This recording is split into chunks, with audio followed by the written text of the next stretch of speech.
लोकसभेच्या निवडणुकीमध्ये ठाणे जिल्ह्यात आणि कोकण विभागात आपल्या महायुतीला तुमच्या सगळ्यांच्या आशीर्वादानं प्रचंड यश प्राप्त झालं.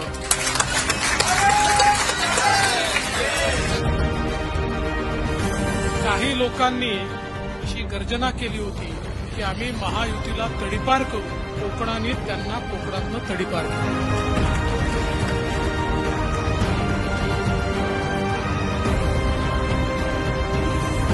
जवळपास 2.25 लाखाचं रजिस्ट्रेशन या ठिकाणी झालेलं आहे आणि त्यातलं जवळपास 1 लाख म्हणजे 98,000, 98,500, 99,000 जवळपास जे काही मतदार आहेत ते एकट्या ठाणे जिल्ह्यातले.